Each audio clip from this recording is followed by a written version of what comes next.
ఇవాళ మనం చందమామ కథల నుండి మరొక అట్టమీది బొమ్మ గురించి తెలుసుకుందాం. వీరాధివీరుడైన ద్రుపదుణ్ణి అర్జునుడు పట్టి తెచ్చి ద్రోణాచార్యునికి గురుదక్షిణగా సమర్పించాడని తెలుసుకున్నాం కదా. అర్జునుడి పరాక్రమాన్ని గురువర్యుడు మెచ్చుకోవటం సహజమే.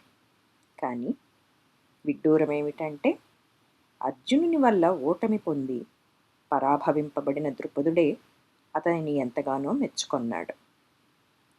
పైగా ద్రుపదరాజు ద్రోణునిపైన పగబూనాడు. ద్రోణుని చంపగల కుమారుణ్ణి, అర్జునుని వరించటానికి తగిన కూతురుని కన్న తరువాత గాని మళ్లీ రాజ్యం చేకొనను అని ప్రతిజ్ఞ పట్టాడు.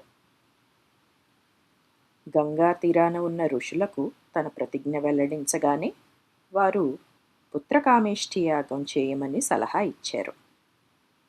ఆ ప్రకారం యాగానికి అవసరమైన పరికరాలన్నీ సమకూర్చుకొని వేదోక్త విధిగా క్రతువు జరిపించాడు ద్రుపదుడు. యాగమంతా పరిపూర్తి చేసి చివరకు పూర్ణాహుతి సమర్పించే సమయాన తేజస్వి అయిన కుమారుడు అస్త్రశస్త్రాలతో కవచకుండలాలతో ఉద్భవించాడు.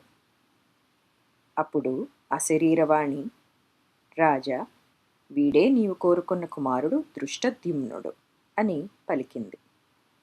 తరువాత స్వయంగా అగ్నికుండంలో నుంచి అగ్నిదేవుడే ప్రత్యక్షమై ఎదుట నిలిచాడు. అతని చేతులలో ఒక స్త్రీ శిశువు ఉన్నది. బంగారు బొమ్మలాగా ఉండే ఆ శిశువును అగ్నిదేవుడు ద్రుపదుని చేతికిస్తూ, నీవు కోరుకొన్నటువంటి కన్య ఈ ద్రౌపదే అని చెప్పి అంతర్హితుడయ్యాడు. ద్రుపదుడు తలపెట్టిన పుత్రకామేష్టి యాగం ఇలా దిగ్విజయంగా నెరవేరిన తరువాతనే తిరుగా ఆయన తన పాంచాల రాజ్యం ప్రవేశించాడు. అరణ్యవాసం చేసి వచ్చిన తమ ప్రభువు మళ్లీ వచ్చినందుకు రాజ్యంలో ప్రజలందరూ సంతోషంతో ఉత్సవాలు చేశారు. వరప్రసాదంగా పుట్టిన దృష్టద్యుమ్నుడు, ద్రౌపది దినదిన ప్రవర్ధమానమవుతూ వచ్చారు. దృష్టద్యుమ్నుడు వీరుడుగాను, ద్రౌపది రూపసిగాను పేరు పొందారు.